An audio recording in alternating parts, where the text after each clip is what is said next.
Hello बच्चों, नमस्कार। भालो तो हाँ सर, बस टैक्स का एग्ज़ाम निकल जाए, बाकी तो सब भालो ही भालो हैं। तो आज हम लोगों का ये वीडियो है स्पेशली आपके टैक्स के लिए। इनकम टैक्स में जितने भी इंपॉर्टेंट क्वेश्चन हैं, इंपॉर्टेंट टॉपिक्स हैं, ताकि आप अपने एग्जाम में बहुत अच्छा मार्क्स स्कोर कर पाओ।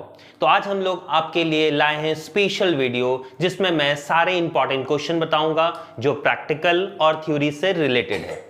सबसे पहले हम लोग पढ़ेंगे हाउस प्रॉपर्टी। हाउस प्रॉपर्टी का न्यूमेरिकल कैसे बनते हैं, इसमें मैं सारी डिटेल्स बताऊंगा। सैलरी कैसे बनती है, और बीच में मैं बताऊंगा इंपॉर्टेंट थ्योरी के क्वेश्चन जो आपको बहुत ही हेल्पफुल होगा। ठीक है, तो चलिए हम लोग स्टार्ट करते हैं अपना आज का वीडियो।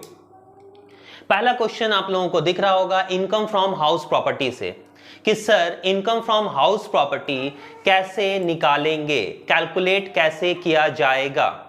तो इसमें मैं बेसिक चीजें बताऊंगा। तो सबसे पहले आप क्वेश्चन देख पा रहे होगे, the particular of the residential house are given for the assessment year 2022 to 23। आप लोगों को पता है आपका असेसमेंट ईयर जो है वो 22-23 है। हम लोग 22-23 के लिए बना रहे हैं, जो हमारा प्रीवियस ईयर का टैक्स इस साल कट होगा। ठीक है, तो थ्योरीज में भी आप शॉर्ट नोट्स के लिए असेसमेंट ईयर, प्रीवियस ईयर, ये सब जरूर देख लें कि हमारा असेसमेंट ईयर क्या होता है, प्रीवियस ईयर क्या होता है, एसएससी कौन होते हैं। ठीक है, तो चलिए हम लोग स्टार्ट करते हैं। तो इसमें है सबसे पहले म्युनिसिपल वैल्यू। सर कैसे कैलकुलेट होगा, तो हम लोग कैलकुलेट करेंगे computation of taxable income from house property. याद रखेंगे, आपको पूरे फॉर्मेट लिखकर बनाने हैं। यह वीडियो आपके लिए बहुत हेल्पफुल होने वाला है, जैसा कि लास्ट टाइम आपने स्टैटिस्टिक्स में भी देखा था। लास्ट वीडियो बहुत ही हेल्पफुल होता है, और क्योंकि लास्ट दिन भी बचा हुआ है, तो आप लोग इसको बहुत ध्यान से देखें और एग्जाम में स्कोर करें, अच्छा स्कोर कर आए। तो सबसे पहले सर बनेगा कैसे, ध्यान से देखोगे। मैं इस क्वेश्चन को डील कर रहा हूं और सारे टॉपिक्स में बताऊंगा कि सर ये होता तो क्या होता। ठीक, तो सबसे पहले आपको पता है रूल क्या लेते हैं sir, municipal value. Municipal value, तो म्युनिसिपल वैल्यू देखोगे, इस घर का दिया हुआ है सर 44,000, लिख देंगे 44,000। ठीक, दूसरा सर क्या हम लोग लेते हैं, फेयर रेंट। फेयर रेंट, अच्छा जिन लोगों को रूल्स नहीं पता है वो देख लें टैक्स का सबसे पहला वीडियो, उसमें मैंने डायरेक्ट और इनडायरेक्ट टैक्सेस में डिफरेंसेस भी बताए हैं जो आपके थ्योरीज में आ सकते हैं। और दूसरा हाउस प्रॉपर्टी, हाउस प्रॉपर्टी के रूल्स क्या क्या हैं वो आप देख सकते हो वहां पर, तो आप मेरे वो फर्स्ट वीडियो भी देख सकते हो। तो फेयर रेंट सर यहां पर क्या है, फेयर रेंट देखोगे 48,000। 48,000 यहां पर रूल कहता है म्युनिसिपल वैल्यू और fair rent which ever is more, आपको लिख देना है कौन ज्यादा है, 48,000। थर्ड रूल क्या कहता है sir, standard rent. Standard rent आपको पता है, स्टैंडर्ड मतलब हाईएस्ट, उससे ऊपर तो जाएगा नहीं, इसलिए विच एवर इज लिस्ट, दोनों में से जो कम होगा। तो स्टैंडर्ड रेंट यहां कितना दिया हुआ है sir, 36,000। Which ever is list, दोनों में से कम कौन है, तो सर कम है हमारा 36,000। अच्छा लास्ट क्या लेते हैं सर, एक्चुअल रेंट। यहां पर ले लें एक्चुअल रेंट। एक्चुअल रेंट देखिए यहां पर कितना दिया हुआ है सर, दिया हुआ है 37,200, यहां लिख दे 37,200। ठीक, या तो एनुअली दे दिया गया सर। अच्छा कभी कभी मंथ्स में दिया रहता है, तो जितना भी मंथ्स में दिया रहेगा इनटू 12 कर दोगे, टोटल मंथ्स निकल जाएगा। ठीक, अब मैं इसमें 2-3 चीजें बता देता हूं। कभी कभी याद रखोगे घर वैकेंट रहता है, तो ये भी ध्यान रखेंगे, क्वेश्चन के लास्ट में आपको पढ़ लेना है, ध्यान से सुनोगे। आपने लिख लिया, एक्चुअल रेंट जैसे ही आएगा आपको दिमाग में ध्यान में रखना है कि नीचे क्या कोई लाइन है कि एक्चुअल रेंट में घर खाली रहा, वैकेंट रहा या कुछ। तो वैकेंट के में अगर क्या क्या टॉपिक्स है सर वो बता दे, सुन ले ध्यान से मैं जो टॉपिक बता रहा हूं। अगर घर वैकेटेड है 2 महीने, 2 महीने घर जो है वो क्या रहा, खाली रहा सर, तो मुझे 12 महीने की जगह कितने महीने का किराया मिलेगा, 10 महीने का किराया मिलेगा। समझ में आ गया, तो उस टाइम पर हम 10 से मल्टीप्लाई करेंगे। मैं ये एक एग्जांपल ले रहा हूं, सपोज 1,000 रुपया महीना का किराया था, तो उस टाइम पर 1,000 इंटू 10 लेंगे, ये हमारा होगा आपका वैकेटेड में। ठीक, बात आ गई समझ में। और फिर देखेंगे हम लोग क्या, विच एवर इज मोर निकाल देंगे। अच्छा सर, अब मेन पॉइंट याद रखोगे, ध्यान से सुनोगे मेरी बात, एकदम मेन पॉइंट। मान लीजिए कि ऐसा हो, जैसे यहां 36,000 रुपए है, मान लेते हैं कि हम लोगों का किराया जो है ना, हम लोग का किराया है मान लीजिए 3,000 रुपए। ठीक, तो 3,000 इंटू 10 कितना हो गया सर, 30,000 रुपए। उस टाइम पर हम लोग क्या लेंगे, एक्चुअली में हम लोग लेते हैं विच एवर इज मोर, हम लोग ऐसे ही लेते हैं विच एवर इज मोर, दोनों में से जो ज्यादा होगा हम लोग उसको मान लेते थे ग्रॉस एनुअल वैल्यू।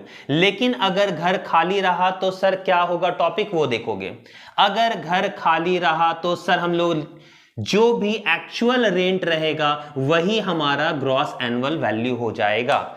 फिर से रिपीट कर ले, अगर मेरा घर खाली रहा, अगर मेरा घर खाली रहा तो जो मेरा एक्चुअल रेंट होगा वही मेरा 30,000 ग्रॉस एनुअल वैल्यू हो जाएगा। फिर which ever is more less करने की जरूरत नहीं है। बट याद रखोगे, अगर मेरा घर खाली रहा और उस महीने हम घर में खुद रह जाते हैं, अगर मान लीजिए 2 महीना घर खाली रहा और 2 महीने में हम जाकर रह गए, तब हम लोगों का actual rent gross annual value नहीं होगा। फिर उसमें हम लोग देखेंगे विच एवर इज मोर, 36,000 रुपए फिर ले लेंगे। तो ये समझ में आ गया कि कब क्या लेना है। तो ध्यान रखेंगे कि हम लोगों का नॉर्मली क्वेश्चन देखिए, नॉर्मली अगर एक्चुअल रेंट दिया है तो विच एवर इज मोर करके निकाल देंगे। बट अगर घर खाली रहा तो आपको देखना है कि कितना आपका महीना खाली रहा और उस महीने को लिख देंगे और वही मेरा वैल्यू जो है GAV हो जाएगा, मतलब उस टाइम पर हो जाएगा 30,000। लेकिन अगर घर खाली रहा और उस खाली घर में हम खुद रह गए तो फिर देख लेना है विच एवर इज मोर वाला केस आ जाएगा। समझ में आ गई बातें। तो यहां तो सर दिया हुआ था, अगर इस क्वेश्चन में आए तो इस क्वेश्चन में दिया हुआ है हमारा एक्चुअल रेंट कितना है सर, 37,200, 37,200। ठीक, यहां तो कोई घर खाली नहीं है तो विच एवर इज मोर, दोनों में से ज्यादा कौन है सर, 37,200। ये हमारा हो गया ग्रॉस एनुअल वैल्यू। समझ में आ गई बातें। अच्छा, जिनको ना समझ में आए वीडियो को बैक करके एक बार फिर से देख लोगे, और फिर भी ना समझ में आए तो कमेंट कर लोगे, कॉल कर लोगे, मैसेज कर लोगे। समझ में आ गई। चलिए, इसके बाद आते हैं सर, इसके बाद इसमें से लेस क्या करते हैं सर, लेस करते हैं म्युनिसिपल टैक्स। सर लेस करते हैं म्युनिसिपल टैक्स।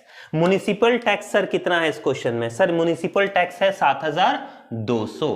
तो हम लोग 7,200 माइनस कर देंगे, आ कितना जाएगा सर, 30,000 रुपए। That is annual value, that is annual value. ठीक, अब मैं बात कर लूं थोड़ी सी म्युनिसिपल टैक्स के बारे में। आपके क्वेश्चन में आपको देखना है म्युनिसिपल टैक्स, सिंपल लिखा हुआ है, माइनस कर देंगे। Municipal tax paid by tenant, tenant मतलब होता है किराएदार। अगर लिखा हुआ है municipal tax paid by tenant, अगर किराएदार, देखिए आपका क्वेश्चन हिंदी इंग्लिश बोथ आता है तो आप इंग्लिश में भी पढ़ ले, हिंदी में पढ़ ले। अगर किराएदार पेड करता है तो उसका डिडक्शन नहीं मिलेगा, याद रखोगे। मकान मालिक पेड करेगा तो ही आपका डिडक्शन मिलेगा। मतलब municipal tax paid by the landlord रहेगा तो ही आपको लेना है, अगर टेनेंट पे कर रहा है, किराएदार पे कर रहा है तो नहीं लेना है, पहला पॉइंट। दूसरा पॉइंट, अगर पेड है तो ही लेना है, अगर अनपेड लिखा हुआ है, जैसे मान लीजिए यहां 7,200 है, इसमें लिखा हुआ रहता कि 200 रुपया जो है वो अनपेड है, मान लीजिए कहता कि 200 रुपया इसमें अनपेड है, तो हम सिर्फ और सिर्फ 7,000 ही माइनस करते हैं, क्योंकि 7,200 में 200 अभी तक नहीं दिया गया है, सिर्फ कितना दिया गया है, 7,000। तो जितना एक्चुअली में पेड होगा वही माइनस होगा, अगर अनपेड है तो माइनस नहीं होगा। और तीसरा, कितने भी साल का पेड रहे, कितने भी साल का, 1 साल, 2 साल, 4 साल, 5 साल, हम सारा का अगर पेड है इस साल में तो पेड कर देंगे। फॉर एग्जांपल, मान लीजिए अगर म्युनिसिपल टैक्स कहता 1,000 रुपया हर साल का टैक्स बनता है और हमने इस बार टोटल 5 सालों का टैक्स पे कर दिया, इस बार टोटल 5 सालों का, तो 5 इंटू 1,000, 5,000 हमने पे कर दिया, तो टोटल 5,000 माइनस हो जाएगा। ये समझ में आ गई बातें। तो म्युनिसिपल टैक्स में क्या है, पेड रहेगा तो लेंगे, अनपेड रहेगा तो नहीं लेंगे, लैंडलॉर्ड पेड करेगा तो लेंगे, टेनेंट पेड करेगा तो नहीं लेंगे, उस टाइम पर माइनस नहीं करेंगे। ठीक, अब इस क्वेश्चन में आइए, देखिए म्युनिसिपल टैक्स पेड है, लिख दिए, आ गया हमारा एनुअल वैल्यू। इसके बाद हमको मिलता है less deduction, deduction under section 24। सबसे पहला लेंगे ए, 30% ऑफ एनुअल वैल्यू। ये फिक्स्ड है आपका। क्यों फिक्स्ड है सर? मैंने बताया भी था, खर्चों के लिए। आपका अगर क्वेश्चन में कोई भी खर्चा दिया जाए, जैसे यहां पर देखोगे इस क्वेश्चन में दिया गया है ग्राउंड रेंट, एक एक्स्ट्रा दे दिया गया ग्राउंड रेंट पेबल 60, तो उसका कोई काम नहीं है, उसको कहीं भी नहीं दिखाना है। अगर यहां व्हाइट वॉशिंग लिखा रहता कि हमने व्हाइट वॉश करवाया तो भी कहीं काम नहीं रहता। अच्छा, मैंने लिखा रहता गार्डनर को सैलरी दी तो भी यहां कोई काम नहीं। कोई भी खर्चा नहीं दिखाना है, क्योंकि हम कितना दिखा दे रहे हैं? 30% एनुअल वैल्यू का दिखा दे रहे हैं। तो याद रखना, आपको यहां से लेकर आना है पहले municipal value fair rent which ever is more, दोनों में जो ज्यादा है, फिर स्टैंडर्ड रेंट दोनों में से जो कम है, फिर एक्चुअल रेंट दोनों में से जो ज्यादा है। उसके बाद म्युनिसिपल टैक्स को माइनस कर देना है, जितना आएगा वो आएगा एनुअल वैल्यू। एनुअल वैल्यू में से आपको उसका 30% माइनस कर देना है ऑलवेज। याद रखेंगे ऑलवेज, गजनी की तरह लिख लीजिए यहां पर, ऑलवेज माइनस करेंगे। तो 30% कितना हो जाएगा? 3 3 जा 9000। ठीक है। अब आते हैं इंटरेस्ट ऑन लोन। अब आता है main point, interest on loan. ध्यान देंगे इंटरेस्ट ऑन लोन की कहानी। सर इंटरेस्ट ऑन लोन की कहानी हो गई पुरानी, क्या है इसका मतलब? ध्यान से देखें, क्वेश्चन में देखोगे सर लोन कब लिया गया है। अगर आप क्वेश्चन देख पा रहे होगे, साफ साफ लास्ट लाइन कहता है ही टुक अ लोन ऑन 1 अप्रैल 2017। इसने 1 अप्रैल 2017 को एक लोन ले लिया। ठीक, कितने का लोन ले लिया सर? तो लोन ले लिया है इन्होंने कितने का सर? 40,000 रुपीज का लोन ले लिया सर। 40,000 रुपए एट द रेट ऑफ कितना परसेंट? 15%। दिख पा रहा होगा आपको। तो 15% का लोन तो ले लिया। ठीक, आगे construction was completed on 31 March.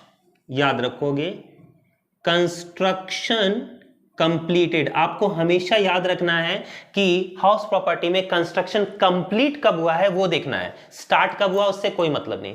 Construction complete कब हुआ है वो देखना है। तो कंस्ट्रक्शन कंप्लीटेड ऑन 31/5/2019 को। अब कहानी सुनोगे ध्यान से। सबसे पहले आपको देखना है लोन कब लिया, कंस्ट्रक्शन कब कंप्लीट हुआ। ठीक, यहां पर लिखेंगे इंटरेस्ट ऑन लोन। अगर मैं बात करूं इंटरेस्ट ऑन लोन की, तो भैया इंटरेस्ट ऑन लोन कितना हो जाएगा सर? 40,000 इंटू कितना परसेंट? 15%। 15 इंटू 4। ठीक, 15 इंटू 4 कितना? 6,000 रुपया। यहां तक समझ में आ रहा है? आपको इंटरेस्ट ऑन लोन 6,000 दिखा देना है नॉर्मल क्वेश्चन में। बट यहां अगर आप देखोगे ध्यान से तो कहता है कि आधा लोन तो पेड कर दिया हमने। देखिए कहता है last line, half of the loan was repaid. ठीक है, नॉर्मल क्वेश्चन रहता तो आपका 6,000 रुपए यहां हम दिखा देते हैं, यहां पर 6,000 दिखा देते हैं। लेकिन क्योंकि यहां बोलता है कि आधा लोन हमने सर पेड कर दिया, तो 40,000 में तो हमने 20,000 दे दिया, तो बचा कितना है सर? 20,000। तो 20,000 का 15% कितना हो जाएगा सर? 3,000। तो आपको यह भी ध्यान में रखना है कि कुछ लोन में पेड हुआ है या नहीं हुआ है। अगर पेड हो गया है जितना पैसा, तो बाकी का बचा उस पे जो इंटरेस्ट निकलेगा वो दिखाना है यहां पर। जैसे यहां आधा लोन पेड हो गया तो 20,000 का फिर 15% हमको यहां 3,000 दिखाना है। Is it clear? अच्छा, कुछ पेड नहीं होता तो 40,000 का 15% 6,000 हम दिखा देते हैं। ठीक, अब आगे बढ़ते हैं। अब सर प्री कंस्ट्रक्शन की बात करते हैं। प्री कंस्ट्रक्शन क्या है? ध्यान से सुनोगे। प्री कंस्ट्रक्शन निकालने के लिए सबसे पहले कंस्ट्रक्शन जो कंप्लीट होता है उसको आपको कन्वर्ट कर लेना है मार्च में। ध्यान से सुनोगे, इसको कन्वर्ट करोगे मार्च में। 31/5/2019 कन्वर्ट कर लेंगे इसको मार्च में। 31 मार्च, हमेशा याद रखोगे पीछे जाएंगे ना कि आगे जाएंगे। जैसे हम इससे 5वां महीना है ना, मतलब मई है, तो हम लोग उससे पहले आएंगे मार्च में।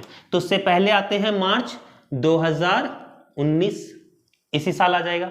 ठीक, एक एग्जाम्पल में बताता हूं, सुनोगे ध्यान से।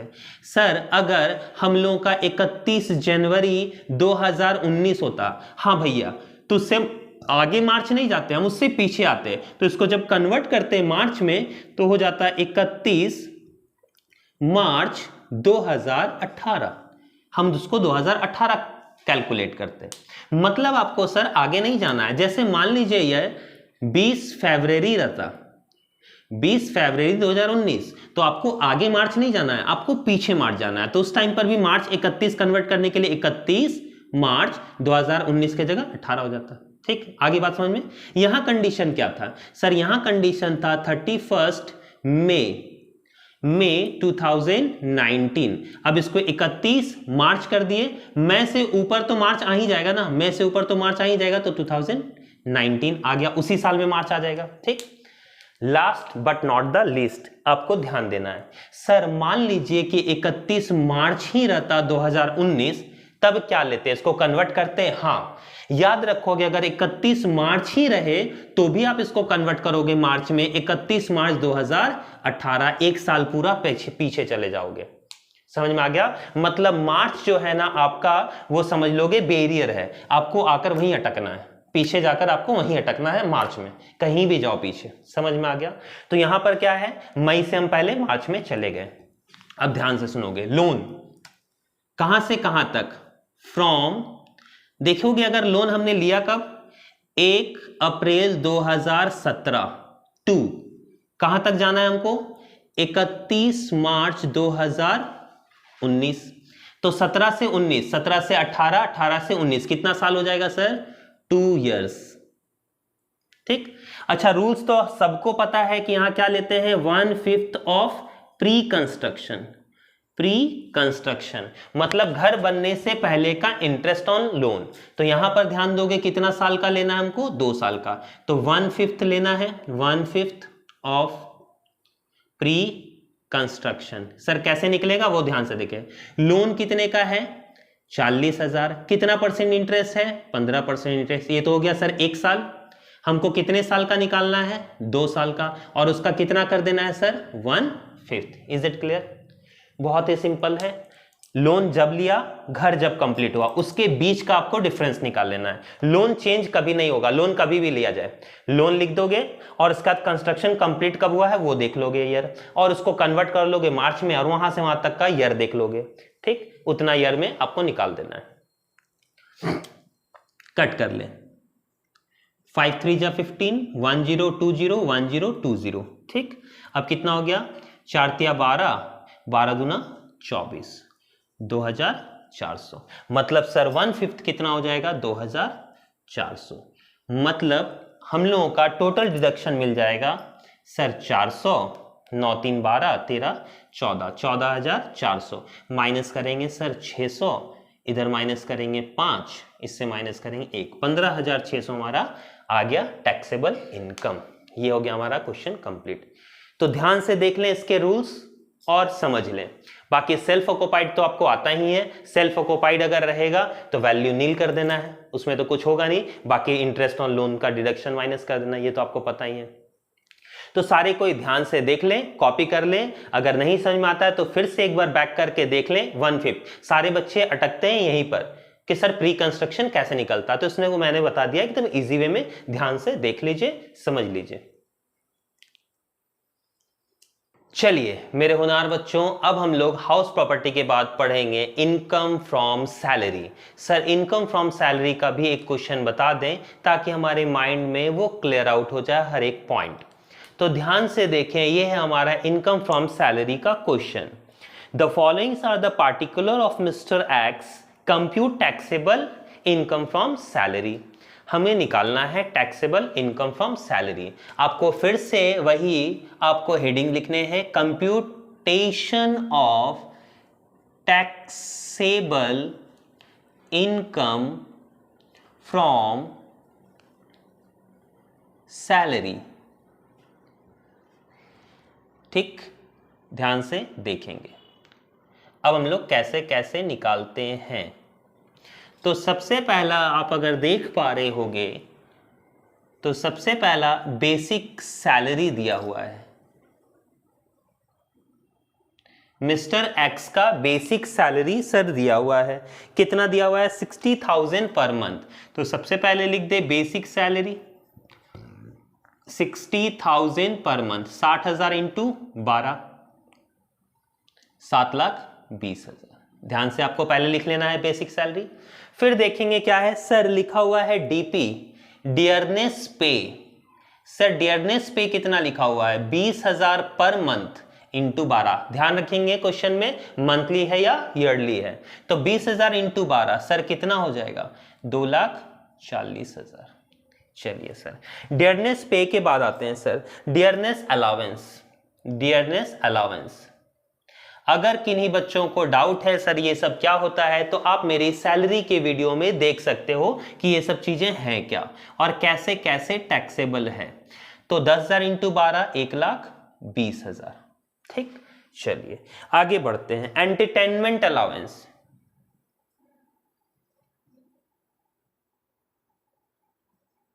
एंटरटेनमेंट अलाउंस सर ये क्या होता है, ये भी देख सकते हो रूल, फुल्ली टैक्सेबल है नॉन गवर्नमेंट इंप्लॉयज के लिए, और गवर्नमेंट इंप्लॉयज के लिए रूल्स तो पता ही है।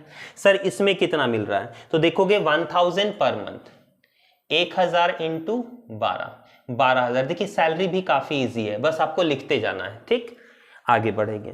Employees contribution, employees contribution to RPF. RPF याद रखोगे, इसमें 3 मैंने क्राइटेरिया बना रखी है। अगर किसी को 3 कैटेगरीज नहीं याद है तो अभी जाएं, अभी हमारे वीडियो में देख सकते हो। सैलरी का मैंने वीडियो पार्ट 1, 2 एंड 3 बना रखा है, इसमें सारे रूल्स लिखे हुए हैं। शॉर्ट में मैंने समझा दिया है बहुत अच्छे तरीके से। तो यहां पर रिकॉग्नाइज प्रोविडेंट फंड दिया गया है। रिकॉग्नाइज प्रोविडेंट फंड में इंप्लॉयज का कंट्रीब्यूशन सर 1.5 लाख रुपए तक एग्जम्प्ट है। तो यहां पर देखें कितना वो इंप्लॉयज जो है कंट्रीब्यूट कर रहा है सर, 1,20,000, और एग्जम्पशन कितना है 1,50,000। तो सर कोई भी टैक्स नहीं लगेगा, nil. Sir employers contribution, sir employer का कंट्रीब्यूशन टू आरपीएफ आपको पता होना चाहिए। इंप्लॉयर का कंट्रीब्यूशन कितना परसेंट तक एग्जम्प्ट है sir, 12% of salary. 12% of salary sir exempt है। तो हम लोग अब निकाल लेंगे 12% ऑफ सैलरी। याद रखोगे आरपीएफ में 12% ऑफ सैलरी एग्जम्प्ट होता है। तो सैलरी मींस क्या होती है, तो याद रखोगे salary means basic plus DP always plus DA. जब टर्म ऑफ एम्प्लॉयमेंट में हो तो सर यहां डीए में कुछ नहीं लिखा हुआ है क्वेश्चन में, अगर कुछ ना लिखा हो तो हम लोग नहीं लेंगे। जब तक उसमें रिटायरिंग बेनिफिट्स या टर्म ऑफ द एम्प्लॉयमेंट्स लिखा होगा तभी हम लोग उसको जोड़ेंगे यहां पर, अदरवाइज हम लोग सिर्फ यहां लिखेंगे, इस सैलरी में नहीं जोड़ेंगे। तो basic plus DP plus commission, sir commission तो है ही नहीं, तो सर बेसिक हो गया 7,20,000, देख पा रहे होगे आप, और सर डीपी हो गया 2,40,000। मतलब टोटल कितना हो गया सर 60, 7 2 9, 9,60,000। अब इसका 12%, 12% ऑफ 9,60,000। अब 9,60,000 का 12% निकाल ले, ये हो जाएगा 1,15,200। ये हो गया मेरा एग्जम्प्ट अमाउंट। अब देखोगे कंट्रीब्यूट कितना किया था सर, 1,20,000। एग्जम्प्ट कितना हो गया सर, 1,15,200। माइनस करें कितना पे टैक्स लग जाएगा सर, 4,800 रुपए पे टैक्स लग जाएगा। Is it clear? तो यहां पर लिख देंगे 4,800 इंप्लॉयर कंट्रीब्यूशन पे टैक्स लग जाएगा। आगे बढ़ते हैं सर। इसके बाद सर इंटरेस्ट भी मिला है। हाँ, इंटरेस्ट ऑन आरपीएफ सर कितना एग्जम्प्ट होता है, 9.5% एग्जम्प्ट होता है। तो सबसे पहले देखोगे निकालने का तरीका, interest on recognise provident fund. याद रखोगे रिकॉग्नाइज प्रोविडेंट फंड निकालने का क्या तरीका है, सबसे पहले हम लोगों को जो मिला है इंटरेस्ट वो कितना मिला है, तो देखोगे सर 10% मिला है। ठीक, जो कि है कितना सर, 50,000। ध्यान दोगे, पहले लिख लेंगे अमाउंट इनटू 10% मिला है हम लोगों को, इसलिए हम लोग इससे पहले टोटल निकालेंगे। तो टोटल निकालने के लिए कर देंगे 100/10। याद रखोगे 100/10, ये हो गया मेरा टोटल अमाउंट। ठीक, याद रखना है कैसे, अमाउंट जो दिया रहेगा वो, और इंटू 100/10 उल्टा करके लिख देंगे, ये हो गया टोटल अमाउंट। उसके बाद ध्यान से सुनोगे, सर 10% मिल रहा है, एग्जम्प्ट कितना है 9.5%, मतलब टैक्स कितना पे लगना चाहिए 0.5% पे, तो इसका निकाल देंगे 0.5%। 100 कट गया, अब इससे काट कर ले, 0 एंड 0, 5 पचे 25, 2500। तो हम लोगों का जो टैक्सेबल अमाउंट आ जाएगा वो आ जाएगा 2500, यहां लिख देंगे 2500। ठीक, डाउट हो एक बार रिपीट करके देख सकते हो। आगे क्वेश्चन में आए, नेक्स्ट इसको कॉपी करना है तो कॉपी कर सकते हो। आगे देखेंगे क्वेश्चन।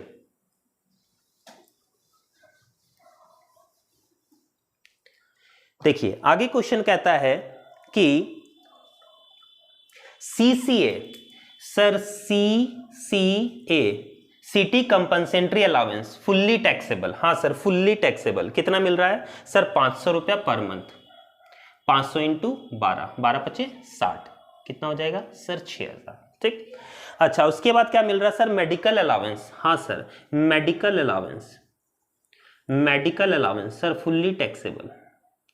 सर मेडिकल अलाउंस कितना मिल रहा है, medical allowance 1200 per month, 1200 into 12, 1440, 14400।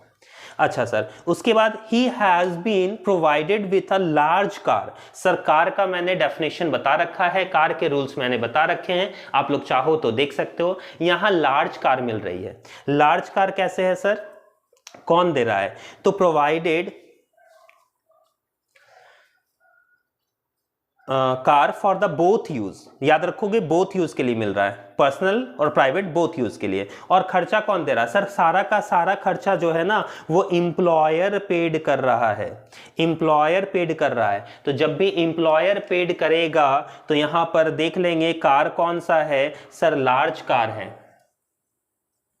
Large car है। तो लार्ज कार में याद रखोगे अगर एम्प्लॉयर पेड करता है तो 2400 रुपए, तो 2400 इंटू 12 सर कितना हो जाएगा 28800, 28800। अच्छा ड्राइवर मिलता सर, शाफर मिलेगा तो आपको पता है 900 रुपया उसका भी हो जाता है, 900 मल्टीप्लाई करके दिखा देते हैं। ठीक, उसके बाद आगे बढ़े, अब आगे देखते हैं इसके बाद क्या कहता है सर, इसके बाद है rent free accommodation, rent free house, सबसे मेन रेंट फ्री हाउस कैसे निकलता है, याद रखेंगे आपको पता ही होगा कि 25 लाख से ज्यादा पॉपुलेशन है तो 15% ऑफ सैलरी, 25 लाख से कम लेकिन 10 लाख से ज्यादा है तो 10% ऑफ सैलरी, और 10 लाख से कम है तो 7.5% ऑफ सैलरी। यहां देखोगे क्वेश्चन में लिखा हुआ है पॉपुलेशन कितना है सर 12 लाख, मतलब 10 लाख से ज्यादा लेकिन 25 लाख से कम, तो सैलरी का कितना लेना है सर, सैलरी का 10%।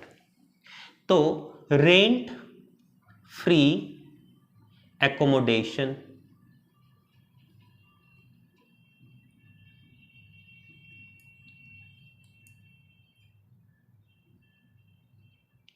एकोमोडेशन कैसे निकालेंगे rent free house, 10% of salary.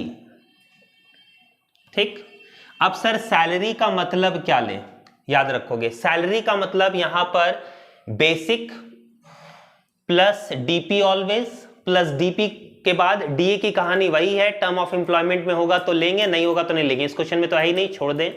उसके बाद ऑल टैक्सेबल अलाउंस, याद रखोगे रेंट फ्री अकोमोडेशन, ये रेंट फ्री हाउस है, एचआरए नहीं है, हाउस रेंट अलाउंस का आपको वो यूज करोगे। हाउस रेंट अलाउंस क्या था, actual amount receive, rent paid minus 10% of salary, 50% और 40% ऑफ द सैलरी। ठीक, वो वाला आपको यूज करना है वहां पर अगर एचआरए हो, हाउस रेंट अलाउंस हो। लेकिन अगर रेंट फ्री अकोमोडेशन हो तो यहां लेना है 10%, 15% और 7.5%। और सबसे मेन पॉइंट याद रखना है, इसमें कोई भी खर्चा, जैसे इस क्वेश्चन में आपको लिखा हुआ है, अगर आप देख पाओगे आगे देखोगे कि इस क्वेश्चन में लिखा हुआ है कि इसने इतना किराया दिया, इसने इतना वो किया, तो कोई भी खर्चा हमको नहीं लेना है।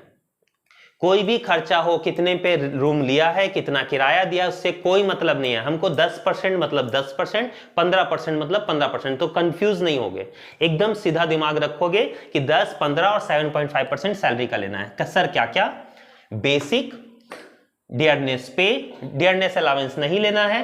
उसके बाद एंटरटेनमेंट अलाउंस, ठीक, उसके बाद बाकी सारे टैक्सेबल अलाउंस। अलाउंस देखोगे सिर्फ अलाउंस, फैसिलिटीज नहीं। अलाउंस ये था, ये अलाउंस नहीं है, ये अलाउंस नहीं है सर, ये आरपीएफ है, सीसीए अलाउंस है इसलिए ये भी लेंगे।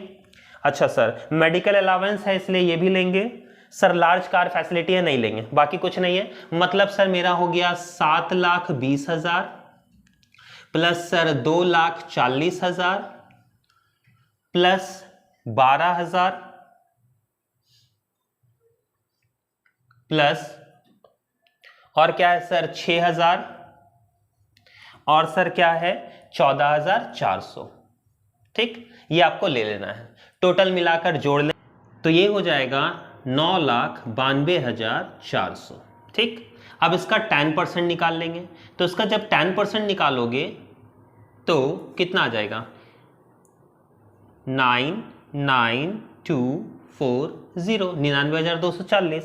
तो यहां पर रेंट फ्री हाउस हो जाएगा 99,240। अच्छा सर कोई भी अमाउंट अगर रिकवर होता है तो वो माइनस हो जाता है, हाँ। यहां पर देखोगे अमाउंट रिकवर मैंने किया फ्रॉम एम्प्लॉय, सर एम्प्लॉय से कितना मैंने लिया है, तो याद रखोगे एम्प्लॉय से मैंने ले रखा है 2,000 रुपए। ध्यान से देखोगे क्वेश्चन में लिखा हुआ है 2,000 रुपए पर मंथ, तो 12 दूना 24,000, 24,000 मैंने उससे ले रखा है, तो 24,000 माइनस कर देंगे, आ जाएगा आपका 240, 9 से 4, 9 से 2 गया 7, 75,240। ये आपका हो जाएगा रेंट फ्री अकोमोडेशन, ठीक है। तो ध्यान से हर एक पॉइंट को आप लोग देख लें क्या क्या है, कैसे कैसे बना हुआ है। और रेंट फ्री अकोमोडेशन में आपका क्या क्या लेते हैं, बेसिक सैलरी, डीपी, और अगर डीए टर्म ऑफ एम्प्लॉयमेंट में आता है तो, और ऑल टैक्सेबल अलाउंस। इसको देखने के लिए बहुत ध्यान से देखोगे कि सारे अलाउंसेस ही लेंगे। बहुत बार बच्चे एग्जाम में क्या करते हैं ना, हड़बड़ी में गड़बड़ी कर देते हैं, अलाउंसेस के जगह वो लोग क्या करते हैं ना, फैसिलिटीज को भी जोड़ लेते हैं। तो ये बहुत ध्यान से देखना है कि जो जो टैक्सेबल सिर्फ अलाउंसेस है वही आपको रेंट फ्री अकोमोडेशन में जोड़ने हैं, ठीक। ये आ गया आपका टोटल। अब इसको ऐड कर लेंगे, ये आपका आ जाएगा टोटल ग्रॉस सैलरी। तो हमारा हो गया ये total gross salary, total add कर लेंगे। ऐड करने के बाद हम लोगों का आएगा 12,23,740, ये हो गया ग्रॉस सैलरी, ठीक है। 12,23,740। इसमें याद रखेंगे सारे बच्चे लेस स्टैंडर्ड डिडक्शन, आपको स्टैंडर्ड डिडक्शन ऑलवेज लेना है 50,000, ये फिक्स है, याद रखोगे। स्टैंडर्ड डिडक्शन हमेशा लेना ही लेना है, आपको याद रखना है। माइनस कर दें 740, 3 7 3 10 12, 11,73,740 इज द राइट आंसर। ये आपका आंसर आ गया। देखिए बेसिकली आपको करना क्या है, बेसिकली आपको इसमें सारे पॉइंट्स देखने हैं, किसका किसका कैसे टैक्सेबल हो रहा है। आपको बाकी कुछ भी नहीं देखना है, बाकी आपको देखना है कि कौन कौन सा रूल्स क्या है, किसके अकॉर्डिंग क्या बन रहा है, ये सारे पॉइंट्स आप इसमें देख लें। और अगर कोई पॉइंट्स छूट भी जाता है तो आप मेरे वीडियोस को देख सकते हो, मेरे वीडियोस में ये सारे पॉइंट्स बताए गए हैं किसका कितना टैक्सेबल है। जैसे एजुकेशन अलाउंस आपको याद ही होगा 100 पर मंथ पर चाइल्ड, अगर आपका एजुकेशन अलाउंस आता है तो आपको उसको निकाल लेना उसके रूल्स के अकॉर्डिंग, समझ गए। हॉस्टल अलाउंस पता ही है आपको, एजुकेशन फैसिलिटीज पता ही है 1,000 पर मंथ पर चाइल्ड, ठीक है। तो ऐसे करके आपके सारे रूल्स है। तो ये जो सैलरी का भी है क्वेश्चन वो बहुत ही इजी आपका बन सकता है एग्जाम में, और आप बनाकर अटेम्प्ट कर सकते हो। तो हाउस प्रॉपर्टी हो गया, ये हो गया इनकम फ्रॉम सैलरी, ठीक है। चलिए आगे बात कर लेते हैं सर कुछ थ्योरीज की। सर थ्योरीज में क्या क्या पढ़ ले, देखिए अगर आप हाउस प्रॉपर्टी एक कर लेते हो तो आपका कवर अप हो जाएगा एक क्वेश्चन। दूसरा सैलरी देखिए बन जाएगा आपका, बहुत ज्यादा पॉइंट्स है नहीं, कुछ कुछ पॉइंट्स हैं, आप याद रखोगे तो बन जाएगा। जैसे आपका रेंट फ्री एकोमोडेशन मैंने बता दिया, कार आपको पता ही है, मेडिकल अलाउंस वगैरह वगैरह कैसे कैसे निकलते हैं ये सब पता ही है आपको, तो अगर आप लिख दोगे तो बन जाएगा आराम से, ठीक है। अब मेन पॉइंट आता है कि सर थ्योरीज में क्या क्या पढ़ ले, तो याद रखोगे थ्योरीज में पढ़ने के लिए सबसे पहले, क्योंकि ये टैक्स है तो टैक्स में पढ़ ले टैक्स होता क्या है, ठीक। डायरेक्ट और इनडायरेक्ट टैक्स में डिफरेंसेस क्या है, सबसे पहला क्वेश्चन आपको ये पढ़ लेना है ये। इसके बाद शॉर्ट नोट्स के लिए मैंने बता ही दिया, एसएससी असेसमेंट ईयर क्या होता है, प्रीवियस ईयर क्या होता है, ये आपको पढ़ लेने हैं। बाकी लॉन्ग क्वेश्चंस के लिए और क्या करना है सर, लॉन्ग क्वेश्चन में याद रखोगे रेसिडेंस, आपको रेसिडेंशियल स्टेटस का एक क्वेश्चन है, वो आपको बहुत अच्छे से देख लेना है कि रेसिडेंशियल स्टेटस कौन कौन एनआरआई कहलाएंगे नॉन रेसिडेंशियल और कौन कौन रेसिडेंशियल इंडियंस कहलाएंगे। तो ये आपको क्वेश्चन देख लेना है, उसके टैक्स लाइबिलिटीज को देख लेने हैं। ठीक, चलिए इसके बाद आपको क्या देखना है और सर, तो याद रखोगे और आपको इसमें देख लेना है रेसिडेंशियल स्टेटस के बाद कैपिटल गेन। याद रखोगे कैपिटल गेन का एक क्वेश्चन होगा जिसमें आपका एग्जम्पशन भी बताया गया है, तो कैपिटल गेन देख लोगे कि कैपिटल गेन और उसका प्रोसीजर कैसे है और उसके डिडक्शन कैसे हैं। ठीक, उसके बाद क्या पढ़ लें सर, उसके बाद पढ़ लोगे ग्रॉस टोटल इनकम कैसे कैलकुलेट किया जाता है थ्योरी में, ग्रॉस टोटल इनकम और टैक्सेबल इनकम कैसे कैलकुलेट किया जाता है। ठीक, अच्छा एक और क्वेश्चन आता है 80C और 80U, ये अगर आपसे हो पाता है तो करें, नहीं हो पाता है तो उसको छोड़ दें। है तो इंपॉर्टेंट बट अगर नहीं हो पा रहा है याद तो सर क्या करें। ठीक है, इंपॉर्टेंट बट अगर नहीं हो पा रहा है तो छोड़ दें। उसके जगह पर आप क्या कर लें, एक आपका क्वेश्चन है कि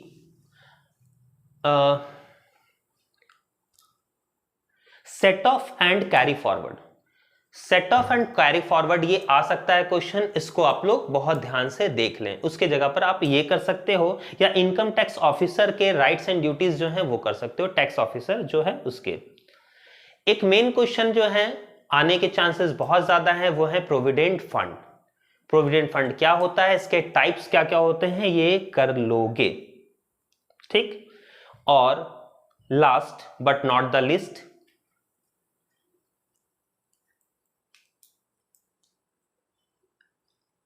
ऐसे ऐसे इनकम जो टोटली एग्जम्प्ट हैं आपको वो एक्सप्लेन करना है। इसके लिए आप देखिए जैसे आपका अलाउंसेस है, परक्यूसाइट्स है, ये आपको देख लेना है अलाउंसेस क्या होता है, परक्यूसाइट्स क्या होता है, और उसमें इनकम है टोटल इनकम जो एग्जम्प्ट है, तो टोटल इनकम जो पूरी तरह से एग्जम्प्ट है वो आपको देख लेने हैं। ठीक है, और शॉर्ट नोट्स में अगर आप देखना चाहो तो टैक्स स्लैब, क्योंकि टैक्स स्लैब जो है ना वो 20%, 10%, 30% कैसे कैसे लगता है सर, ये आपका ऑब्जेक्टिव के लिए है, तो ऑब्जेक्टिव आप सारे पढ़ लेंगे और उसमें से टैक्स स्लैब को देख लेंगे। एक बार फिर से मैं क्वेश्चन बता देता हूं आपको कौन कौन से ज्यादा फोकस करने हैं। ठीक, जैसे टैक्स डायरेक्ट और इनडायरेक्ट टैक्स में क्या डिफरेंसेस है वो। ठीक, अच्छा सेट ऑफ और कैरी फॉरवर्ड वाला देख लेना है, प्रोविडेंट फंड को आपको देख लेना है, उसके टाइप्स देख लेने हैं। ठीक है, उसके बाद कौन कौन से ऐसे इनकम है जो टोटली एग्जम्प्ट होते हैं उसको आपको देख लेना है ये। ठीक, 80C कर पाओ तो ठीक है, नहीं कर पाओ तो छोड़ दोगे, उससे कोई मतलब नहीं बनता है। कैपिटल गेन और रेसिडेंशियल स्टेटस देख लेना है, कैपिटल गेन आपको देख लेना है और उसमें क्या क्या एग्जम्पशन है वो देख लेना है, और रेसिडेंशियल स्टेटस आपको देख लेने हैं। बाकी क्वेश्चन तो बहुत सारे हैं बट ये इंपॉर्टेंट में से एक है जिसको आप देख कर जाओगे तो आराम से 2-4 क्वेश्चन आप उसमें बना सकते हो, 1-2 क्वेश्चन ऐसे बना सकते हो। समझ में आ गई बात? चलिए लास्ट जो एक और टॉपिक हम लोग डील कर लें वो है हमारा कैपिटल गेन से। कैपिटल गेन चैप्टर आपने पढ़ ही रखा होगा।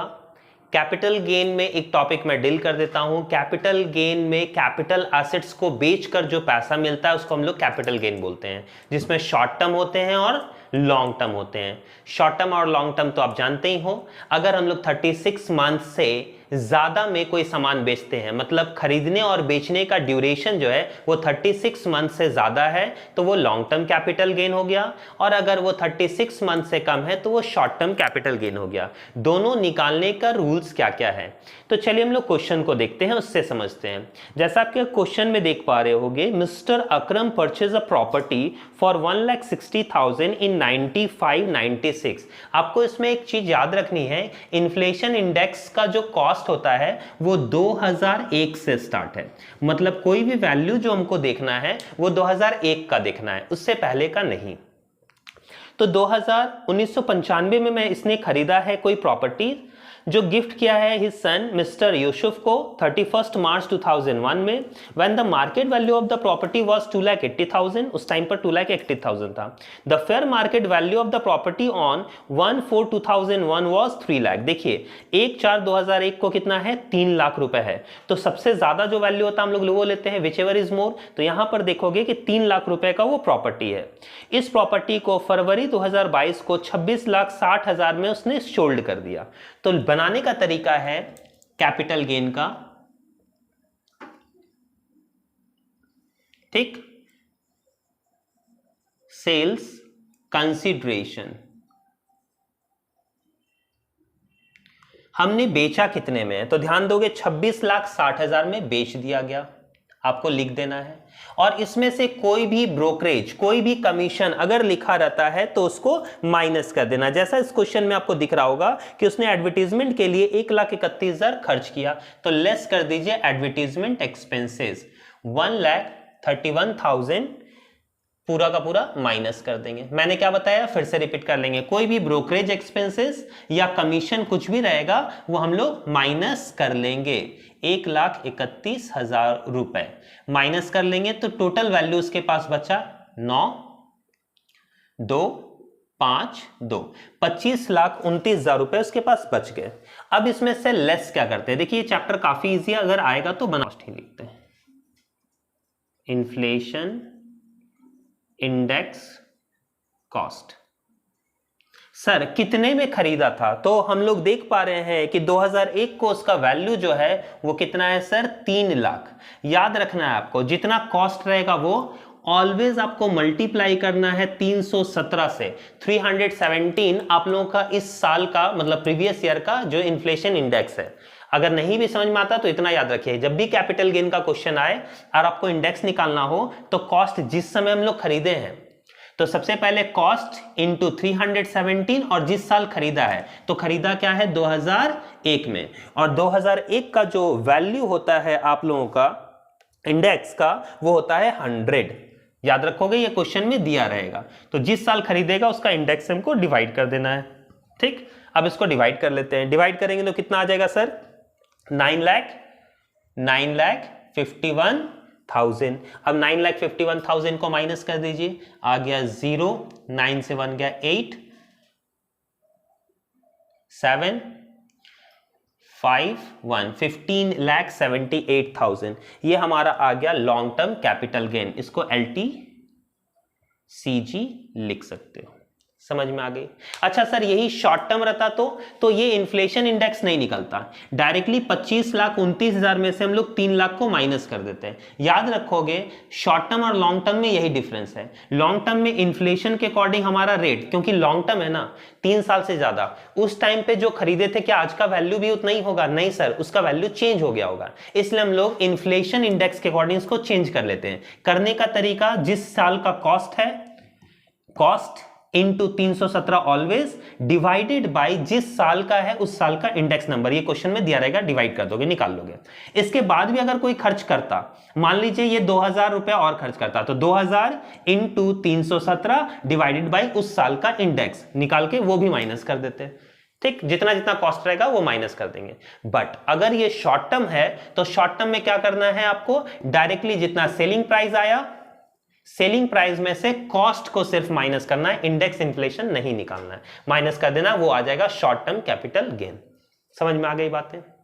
चलिए, इतने सारी चीजें हैं, आप इसको देख लें, समझ लें, पढ़ लें, और अगर फिर भी कुछ डाउट बच जाता है तो आप कमेंट कर सकते हो, मैसेज कर सकते हो, कॉल कर सकते हो, पूछ सकते हो कि सर ये नहीं समझ में आया या इसको थोड़ा समझा दें, तो मैं शॉर्ट में फिर से उसको समझाने की कोशिश करूंगा। तो चलिए, आप लोग पढ़ते रहिए, तब तक के लिए धन्यवाद, बाय।